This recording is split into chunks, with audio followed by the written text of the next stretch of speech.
جہاں جہاں پر ڈاکٹر نہیں تھے ہم نے تو اس حد تک کہا ہے کہ اگر آزاد کشمیر کے اندر سے کوئی ڈاکٹر نہیں ملتا، آپ کے ریڈیولوجسٹ ہیں، پیتھولوجسٹ ہیں، ان کو پاکستان سے جو ٹیکنیکل ایکسپرٹس ہیں، اچھے ڈاکٹرز ہیں، ان کو ان کے پے پیکیجز کے اوپر لے کے آئیں. ہم نے اس کے اوپر بھی کوشش کر دی ہے. اب گزارش یہ ہے کہ ڈیفینیٹلی یہ جو فلا تھا یہ ایک دم سے تو دور نہیں ہوگا، گریجولی ہوگا. ساتھ ہی ساتھ آپ نے میڈیسن کی بات کی. ہم نے پچھلی دفعہ سے اس دفعہ زیادہ پیسے 40 کروڑ روپے ہم نے میڈیسن کے لیے اس دفعہ رکھ دیے. اچھا 40 کروڑ صرف آپ نے ادویات کے لیے؟ جی جی ایمرجنسی ادویات کے لیے. ہمیں یہ کمپلینٹ بہت دفعہ ملی، ایون پرائم منسٹر صاحب نے خود عباس انسٹیٹیوٹ کے کئی دفعہ دورہ کیا، ہم گئے، میڈیسن کی فراوان وہاں پر موجودگی شو ہوئی ہے. لیکن اب وہاں نہ دی جائے، وہاں پر اس کو چھپایا جائے یا کچھ اور مینز یوز کیے جائیں، اس کے لیے پھر اچھا سر آپ نے ٹورزم کے حوالے سے بات کی. آزاد کشمیر میں ٹورزم کا پوٹینشیل جو ہے وہ بہت زیادہ ہے، اور ٹورزم کے جو بجٹ میں آپ نے اماؤنٹ رکھی ہے اس حوالے سے آپ تو نے یقیناً اپنی جو ہے حکومت کے حوالے سے ایک یعنی پچھلے سال کی نسبت اس سال زیادہ کی ہے. لیکن جو ناقدین ہیں ان کا یہ کہنا ہے کہ اس بجٹ میں ٹورزم کا جو شعبہ ہے اس کو نظر انداز کیا گیا ہے. حادثات جو ہو رہے ہیں اس سے جو سیاح آ رہے ہیں ان کی جو سہولیات ہے اس حوالے سے کوئی خاطر خواہ جو ہیں وہ بندوبست حکومت کی جانب سے نہیں کیے گئے. نذیر صاحب میں آپ کو 3-4 چیزیں بتاؤں گا. پہلی بات تو یہ ہے کہ ابھی مانسون کا سیزن آپ کا آنے والا ہے. حکومت نے پری ایمپٹیو میجرز لے لی. ہم نے سارے ڈسٹرکٹ مجسٹریٹس کو بلا کے ضلعی انتظامیہ کو الرٹ کر دیا، ایس ٹی ایم اے کو ہم نے الرٹ کر دیا. آپ کا بھی انڈیا کا اٹیک ہوا، ہم نے یہ اب اس کو ایسا چیز تھی کہ دشمن آپ کے اوپر کبھی بھی اس طرح کی وار کر سکتا ہے. الحمدللہ ہم نے ان کی ڈیتھ کمپنسیشن کے پیسے 24 گھنٹے میں ان کے دروازوں پہ پہنچائے. صحیح ہے. آپ کا کوئی ٹریفک حادثہ ہوا، اب وہ ایک قدرتی امر ہے، اگر کسی کی جان کا ضیاع ہو گیا جو کہ انسانی جان کا ضیاع نہیں ہونا چاہیے، اب کسی کو ہم نے ان کے ڈیتھ کمپنسیشن کے پیسے فوری طور پر ریلیز کیے. کوشش کی، پریکاشنری میئرز لیے، یہاں پر ہم نے بیریئرز لگائے، لوگوں کو اویئرنیس دی، دریا کے کنارے نہ جائیں، ندی نالوں کے کنارے نہ جائیں، اپنی سپیڈز کو کنٹرول رکھیں. گاڑیوں کی کنڈیشنز کو ہم نے بہتر کرنے کے لیے ایک میسو کمپین لانچ کی ہے. ہماری کوشش ہے کہ کم از کم حادثات میں کمی اور ٹورزم میں انکریز ہو.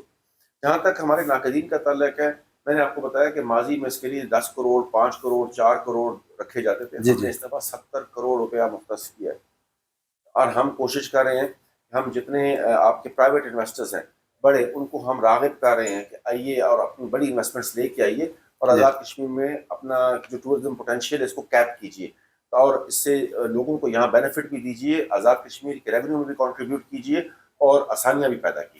سر اگر ہم حادثات کی بات کریں تو یقیناً طور پہ یہ قدرتی معاملات ہیں، لیکن آپ نے اس بجٹ میں جو اشارات ہیں اس میں اگر ترقیاتی بجٹ کے حجم کی بات کریں تو سب سے زیادہ جو فنڈ ہے وہ اشارات میں مختص کیا ہے.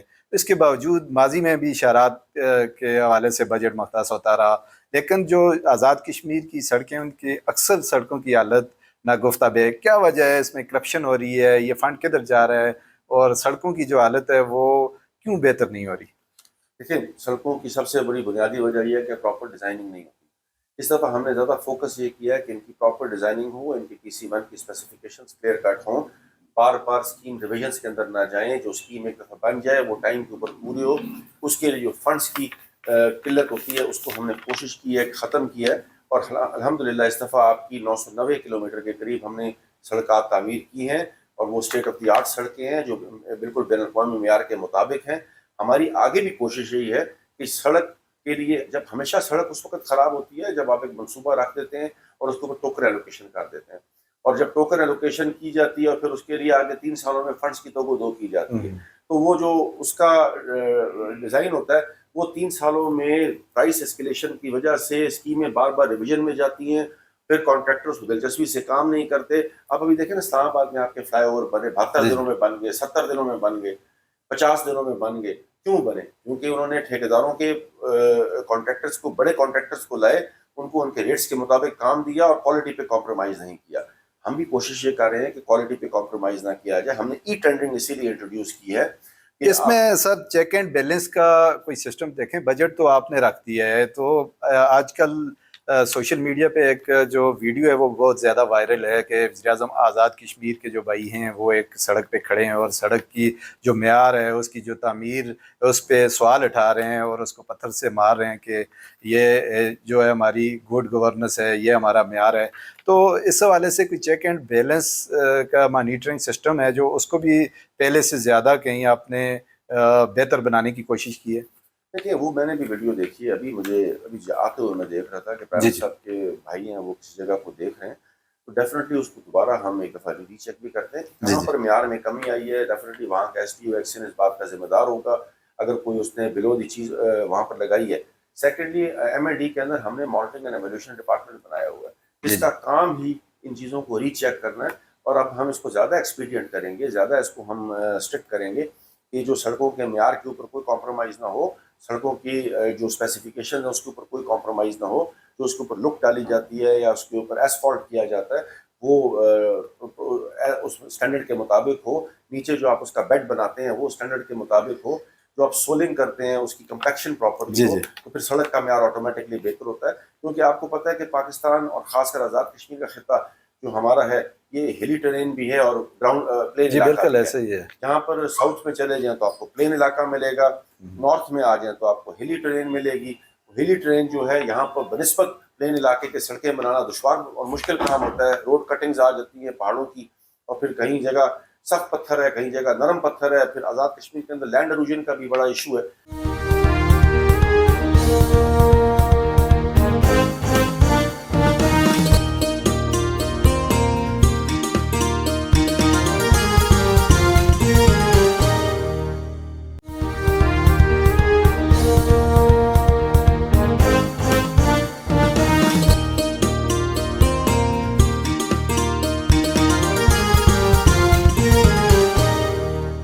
آزاد کشمیر کی جو نوجوان نسل ہے اس کے بے روزگاری جو ہے وہ حکومت کے لیے بھی یقیناً بڑا چیلنج ہے. تو بجٹ میں نوجوان نسل کے لیے مقامی سطح پہ روزگار کے مواقع پیدا کرنے کے لیے کس طرح کے اقدامات کیے گئے ہیں؟ نوجوان نسل کو جو روزگار کی فراہمی یقینی بنانے کے لیے کیا کچھ رکھا گیا، ذرا تفصیلات بتائیے. دیکھیں ابھی تو ہم ایک لون اسکیم انٹروڈیوس کر رہے ہیں، اس کا ہم ابھی اگلے دنوں میں 2-3 دنوں میں ہم اس کو انوگریٹ کر رہے ہیں. Prime minister youth loan scheme, جس میں ہم 5 لاکھ 10 لاکھ اور 20 لاکھ تک کے بلا سود قرضے فراہم کر رہے ہیں. اور اس کے اندر ہم نے اس قسم کی کیٹاگرائزیشن کی ہے کہ ہم نے خواتین کی متناسب نمائندگی رکھی ہے. اچھا. جوانوں کے لیے، صحیح، کاروباری طبقے کے لیے، ٹرانسجینڈرز کے لیے، معذور افراد کے لیے. اور ہم نے ہر مکتبہ فکر کے آدمی کو اس میں ہم نے کیٹر کیا ہے کہ وہ یہاں سے بالکل فری اور فیئر اور امپارشل طریقے سے یہ فیسلٹی انجوائے کر سکتا ہے اور اس کے اوپر اپنا کاروبار شروع کر سکتا ہے. یعنی یہ بلاسود جو قرضے ہیں اس کے لیے کوئی لمٹ ہے کتنے، مطلب اس تک آپ لوگوں 5 لاکھ 10 لاکھ اور 20 لاکھ. اچھا. یہ 3 ہم نے کنڈیشن کیٹیگریز بنائے. اس میں ہم گریجولی انکریز کریں گے، ہر سال ہم اس میں اضافہ کریں گے.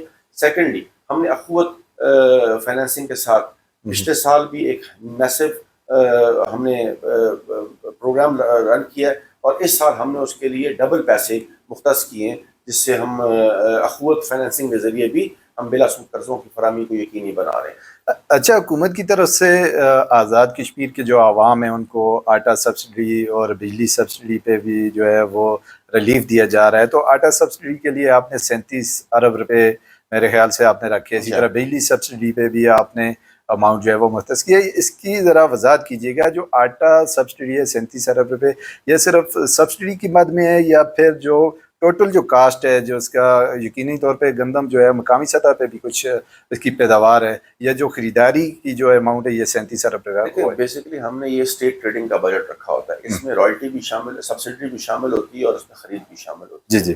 یہ جو 37 ارب کے اخراجات ہوں گے یہ ڈیفینیٹلی ہم پاسپورٹ سے گندم خریدتے ہیں اور یہ اس کے اخراجات ہیں جو ہم نے پے کرنے ہی کرنے ہیں. اس کو ہم کمپلسری ایکسپینڈیچرز کہتے ہیں. یہ آبلیگیٹری پیمنٹس ہوتی ہیں جو کہ نارمل کی میزانیے سے ادا کی جاتی ہیں اور اس کے لیے ہم بجٹ کے اندر ذرا بھر بھی اس میں ہم کوتاہی کے مرتکب نہیں ہو سکتے کیونکہ ہم نے عام آدمی کو آٹے کی رسائی کو یقینی بنانا ہوتا ہے. صحیح. جہاں تک بجلی کے بلات کا تعلق ہے تو آپ دیکھیے کہ کمپیریزن کیجیے پاکستان کے ساتھ، ہم نے بجلی کے نرخ میں بڑی میسو کمی کی ہے اور ابھی 3 روپے اور 6 روپے. اسی طریقے سے اس دفعہ ہم نے ایل ٹی اور ایچ ٹی پولز کے لیے بڑے خطی رقم مختص کی ہے. ہم نے آپ کا پورا انفراسٹرکچر چینج کیا ہے. ہم نے آپ کے ایکشنز کی تعداد بڑھائی ہے, ہم نے آپ کے میٹر ریڈرز کی نئی پوسٹیں کریٹ کی ہیں, ہم نے نئے کنیکشنز کے لیے کہ اب آنے والے دنوں میں 30,000 نئے کنیکشنز ہم دینے جا رہے ہیں, اس کے لیے میٹروں کی پرچیز کو یقینی بنایا ہے. ہم نے لگ بھگ ایک خطیر رقم مختص کی ہے جس سے ہم میٹر پرچیز کر رہے ہیں اور لوگوں کو کنیکشن کو یقینی بنا رہے ہیں. آنے والے ٹائم کے اندر ڈیفینیٹلی یہ ایک دم سے, آپ کو بھی پتہ ہے کہ بجلی چوری اور جی بجلی کے لائن لاسز, یہ دونوں چیزیں پیرالل چلتی ہیں. ہماری کوشش ہوگی کہ اگر ہم نے اپنے عوام کو فیسلٹی دی ہے 3 روپے کی, ہمارے عوام بھی اب دل جمی سے, خوش اسلوبی سے اور خوشنودی کے ساتھ اپنے گھروں میں میٹر لگوائیں اور کم از کم اس 3 روپے کے بل کو دینے کے لیے اپنا خندہ پیشانی کے ساتھ حکومت کے ریونیو میں یہ بل دیں, تاکہ ہمیں آنے والے ٹائم کے اندر اس فیسلٹی کو ختم نہ کرنا پڑے. ہم چاہتے ہیں کہ یہ کنٹینیوٹی رہے اور عوام اس سے مستفید ہوتی رہے. اچھا، یہ جو آپ نے سبسڈی دی ہے بجلی آٹے کی 37 ارب، بجلی کی مد میں کتنی ہے؟ سر بجلی کی مد میں سبسڈی تو ایسے ہے کہ ہم ابھی اس میں مختلف چیزیں ہیں. ہمارے اس وقت فیڈرل گورنمنٹ کے ساتھ کافی ایشو زیر کار ہیں. ہمارے جی جی اس میں آپ کا سیلز ٹیکس کا ایشو ہے, ہمارے ابھی ان کے ساتھ باسکٹ پرائز کا ایشو ہے, مختلف ایشوز ہیں. لیکن ابھی کیونکہ ہم نے اپنے لوگوں کو یہ ریلیف فراہم کیا اور ہم اس کو کنٹینیو کر رہے ہیں, ہم کوشش کر رہے ہیں کہ اس میں کوئی کمی کوتاہی نہ ہو. جو برڈن بھی ہے وہ گورنمنٹ اپنے کندھوں پہ لے اور ہم بیئر کریں, لیکن عوام کو اس کی آسانی ملے. اچھا سر، بجٹ کے حوالے سے تو ماشاءاللہ آپ نے بڑی تفصیلی بات کی. تو آنے والا سال جو ہے الیکشن کا سال ہے، آئندہ سال جو ہے آزاد کشمیر میں جنرل الیکشن ہونے جا رہے ہیں، اور آزاد کشمیر کی جو متوقع انتخابات ہیں، کیا سمجھتے ہیں آپ؟ سینئر پارلیمنٹیرین ہیں، اتحادی سیاست ہے وہ غالب رہے گی یا پھر سیاسی جو جماعتی سیاست ہے وہ زیادہ جو ہے وہ کارگر ثابت ہوگی؟ دیکھیں، جب الیکشن کا ٹائم آتا ہے تو ڈیفینیٹلی ہر جماعت کی کوشش ہوتی ہے کہ ہمیں زیادہ سے زیادہ نمائندگی ملے، اور اس کے لیے وہ تگ و دو بھی کرتے ہیں، اور تگ و دو کرنا ہر سیاسی جماعت کا جمہوری حق ہے. لیکن میں سمجھتا ہوں کہ آزاد کشمیر میں جو ٹرینڈ سیٹ ہو چکا ہے، جی جی، میرا خیال ہے یہ ٹرینڈ کنٹینیو کرے گا. یعنی اتحادی جو سیاست ہے وہ آپ کے نقطۂ نظر سے غالب رہے گی. اب اگر پاکستان کے اندر ایک قومی حکومت ٹائپ آپ دیکھیں سیٹ اپ موجود ہے، اور وہاں پر چیزیں کنسنسس سے ہو رہی ہیں، سب کی مشاورت کو بھی شامل کیا جا رہا ہے، تو آزاد کشمیر کا خطہ ایک نازک خطہ ہے، یہاں کی اپنی ایک سینسٹیوٹی ہے. تو میرا خیال ہے کہ جو میں فیل کرتا ہوں کہ یہاں پر بھی میں بائی اینڈ لارج اسی قسم کا کوئی سیٹ اپ آنے والے ٹائم پہ بھی دیکھتا ہوں.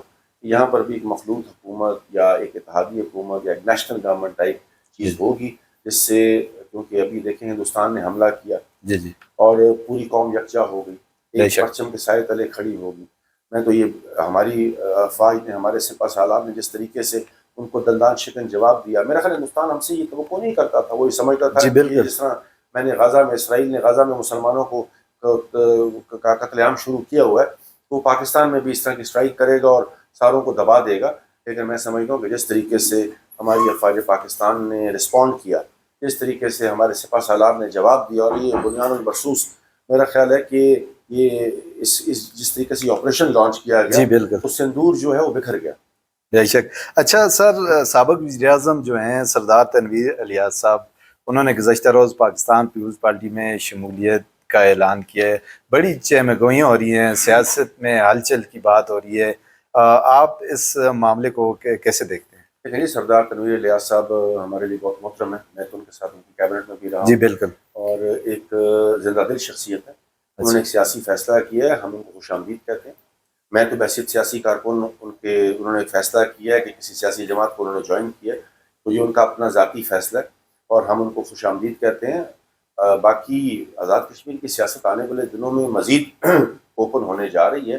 اب نئے اتحاد بھی بنیں گے، شاید اتحاد جوڑ توڑ کا سلسلہ جو ہے وہ سلسلہ بھی شروع ہوگا. جی جی. اور الیکشن جو ہے اس میں ایک بات میری آپ یاد رکھیے گا کہ انشاءاللہ ابھی تو الیکشن میں سال سے زیادہ کا ٹائم پڑا ہے. جی بالکل. تو ابھی اس میں عید بھی آنی ہے، رمضان بھی آنا ہے. جی بالکل. پھر اس کے بعد الیکشن بھی ہونا ہے. اور وعدے وعید بھی، جو جس طرح ماضی میں الف پہ باتیں ہوتی رہیں، تو کیا سمجھتے ہیں کہ یہ جو ایک جو روایت ہے آزاد کشمیر کی سیاسی روایت، وہ اس الیکشن میں بھی وہی رہے گی یا کچھ نیا دیکھنے کو؟ آپ بڑے سرپرائزز دیکھیں گے. یہ میرا ذاتی تجزیہ ہے. میں کسی کچھ چیز کو، میں نے 20 سال مجھے بھی سیاست میں ہو گئے. الحمدللہ اور اللہ تعالیٰ کا میں کروڑہ شکر بجا لاتا ہوں.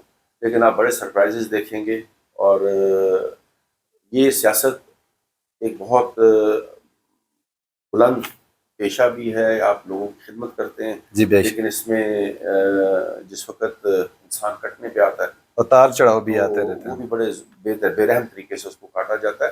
ہم امید کرتے ہیں کہ آزاد کشمیر کا اوور آل جو حالات ہیں وہ پرامن رہیں, آزاد کشمیر کا نظام ٹھیک رہے. جی جی پاکستان ہمیشہ یہاں پر, کیونکہ ہمارا مین جد و جہد تو ریاست پاکستان کی مضبوطی ہے, اور اگر ریاست پاکستان مضبوط, مستحکم اور معاشی طور پہ خوشحال ہوگی تو کشمیر بھی معاشی طور پہ خوشحال ہوگا, مستحکم ہوگا, اور یہاں پر بھی اللہ تعالیٰ کرے گا کہ ترقی آئے گی. اور خاص طور پہ مقبوضہ کشمیر کے جو ہمارے مسلمان ہیں ان کو ہم سے ایک بہت بڑی امید ہے, ان کی بھی امیدیں کو پورا کرنے کے لیے ہم شاید کچھ کنٹریبیوٹ کر سکیں. سر آخری کوشچن آپ سے کہ آپ آزاد جموں کشمیر کا جو بینک ہے, بینک آف ایجک ہے, اس کے چیئرمین بھی ہیں, تو کافی عرصے سے آپ کی کوشش میں ایک کافی عرصہ گزر چکا ہے بینک کو شیڈول کرنے کے لیے.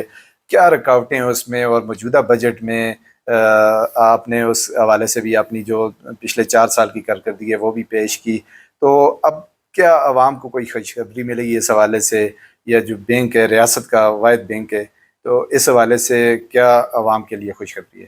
نذیر صاحب, بینک آف ایشیا کے آزاد کشمیر کی معاشی ترقی میں ریڑھ کی ہڈی کی حیثیت ہے, اور میں پورا اللہ کی ذات سے پر امید ہوں کہ انشاءاللہ آزاد کشمیر کے علاوہ پورے پاکستان میں ایک چمکتا ستارہ بنے گا. انشاءاللہ برانچز ساری جگہ پر کھلیں گی, اور ہم نے ابھی کور بینکنگ کا جو ایشو تھا وہ سیٹل ڈاؤن کر لیا ہے. اب بینک آپ کا ڈیجیٹلائز ہونے جا رہا ہے الحمدللہ. زبردست. اس کے اے ٹی ایمز ہم جلدی آپریٹ کریں گے, اس کے اندر ڈیجیٹل بینکنگ کو ہم جلدی آپریٹ کریں گے. ہم نے اسمبلی کے فلور پہ یہ بات کی ہے کہ 19 سالوں میں جتنا پروفٹ بینک نے کمایا ہے ہم نے 1 سال میں اس کو اتنا پروفٹ کما کے دیا ہے. اور میں سمجھتا یعنی 19 سال پچھلے جو ہیں اس میں 1 سال بھاری ہے آپ کا؟ 1 سال بھاری ہے, یہ بالکل آن ریکارڈ بتا رہا ہوں آپ کو. اچھا. اور میں اس میں کوئی چیز فرض نہیں کرنا چاہتا. فگرز آپ کو بولیں گے 19 سال میں جتنا بینک نے پروفٹ کمایا ہے ہم نے آپ کو اتنا 1 سال میں کما کے دیا ہے. زبردست. اور اللہ کے فضل سے ابھی جو ایکوٹی کا ایشو تھا جو وہ بھی ہم گورنمنٹ نے, پرائم منسٹر نے ہم سے کمٹ کیا ہے تو ہمیں دینے جا رہے ہیں. ہم انشاءاللہ خیر ہوئی, سلامتی ہوئی, ایمان ہوا تو ہم جولائی کے اینڈ میں یا اگست کے شروع میں ہم اسٹیٹ بینک کے پاس شیڈولنگ کی اپلیکیشن جمع کروا دیں گے. اس میں اور بہت ہی جلد عوام کو جو ہے وہ خوشخبری ملے گی. بہت شکریہ سر, آپ نے قیمتی وقت دیا. ناظرین, ہمارے ساتھ موجود تھے وزیر خزانہ آزاد کشمیر جناب عبدالماجد خان صاحب, جنہوں نے مالی سال 2025-26 کے بجٹ کے حوالے سے تفصیلی بات چیت کی, اور اس کے ساتھ ساتھ آخر میں عوام کو یہ خوشخبری سنائی ہے کہ جو ریاست کا واحد بینک ہے, بینک آف آزاد جموں کشمیر, وہ بھی 1-2 ماہ میں شیڈول ہونے جا رہا ہے. آج کے پروگرام میں اتنا ہی. اپنے میزبان نصیر انور کو دیجیے اجازت. اللہ نگہبان.